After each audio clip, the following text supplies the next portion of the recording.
We have to collaborate with government and other stakeholders to move our state forward, because we play a very great role. If a doctor makes a mistake, a patient will die.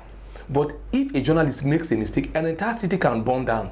If I come out and say, for example, now I saw IPOB boys, they entered into this town and they destroyed that key person. Now, for you will see reactions that you may not be able to phantom. Then arrow is for resourcefulness. Everybody is tilting towards other sources of what? Generating income. But as present leadership, nothing of such. We have a press center that we can use to generate revenue to enhance the welfare of members. We are not doing that at all. So when we come on board by God's grace with the able leadership of Comrade Church Oyowe going in for chairman, Comrade Felix Eku for vice chairman, Comrade Victor Soroku for secretary, Comrade Josephine Omodio for assistant secretary, and Comrade Carol Ubini for treasurer. These 5 persons together with other ESCO members will ensure that the union is resurrected from the particular death state that it is now.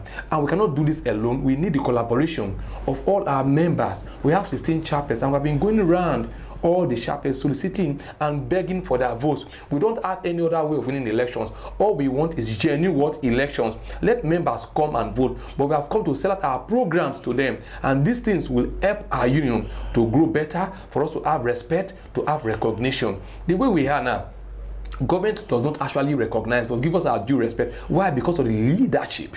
Once they say journalists come in, we are too beggarly or something. So once we are able to put this power into place, inject the power drug into the NUJ, we will jack back to life and begin to take back our union. And what we are fighting for is to take back our union for those who think that want to use the union as Bet Niger just to cash out. To make money, when money comes, they just share it and everybody goes his own way. And then they gather, drink pepper soup, drink buy beer. And no, it is beyond that. The world is moving forward. People are going to space. People are making inventions. How can we remain like this? If we should keep our mouth shut, then it is a problem. But don't also forget that the company you keep determines what accompany you. So the leadership we have, that is why what we are having, we are seeing it. But once we have the right leadership in place, we begin to attract. We will not be like a magnet. We're going to attract good leadership. We're going to attract resourcefulness. We're going to attract professionalism, openness, and the rest. The present leadership is not open to us. It's not open to the union. You ought to be accountable to the people, and that is what Church Oyowe stands for. And that's why we are behind him, solidly behind him, and soliciting the vote of all members of union from across the 16 chapters to please come, rally support for us, and ensure that we entrench a new leadership that will have respect, the recognition. Because if you go to someone and say, "I wish to chairman," you point at somebody, "This is chairman." No, that will just demean the personality of the union. When it's a Church Oyowe, the name rings what a bell as somebody who has the capacity, who has the character, who has the competence, and who has the wherewithal to carry on the honorous task of becoming the #1 journalist in Delta State. Churchill is a thoroughbred professional. And when you work with professionals, they are almost like perfectionists. They want the work done as at when due and how it ought to be. We are information managers, for crying out loud. So if you don't have a disciplined person at the helm of affairs, what are you talking about?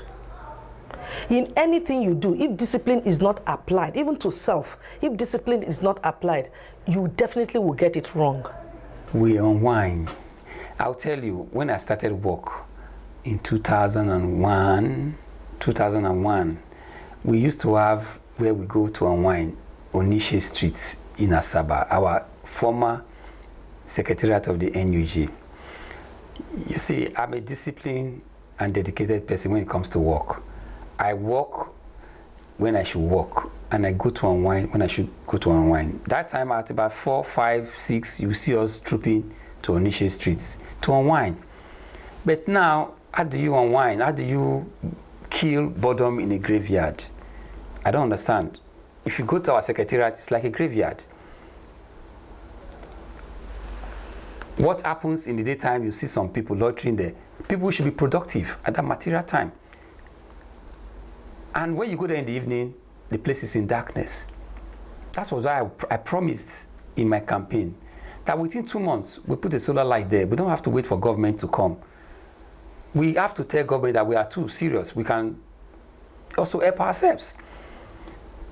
It's possible to have a solar light, 7.5 kVA, the minimum, to power some of our equipment, so that night social life can be possible there. The way it is now, nothing can happen there. It's like a graveyard, going to seek pleasure in a graveyard. No. When we come, it's possible. Then you will see social life. Those who think that they are enjoying social life are learning. By then they will know that social life can be better in the evening when you have been productive during the day. Because we will not encourage you to come there, you are not doing anything, where you should be looking for news and disseminating news. You are just there, lazing about, drinking, sleeping. No, that place will not be a place for internally displaced person anymore. We will have that place run professionally.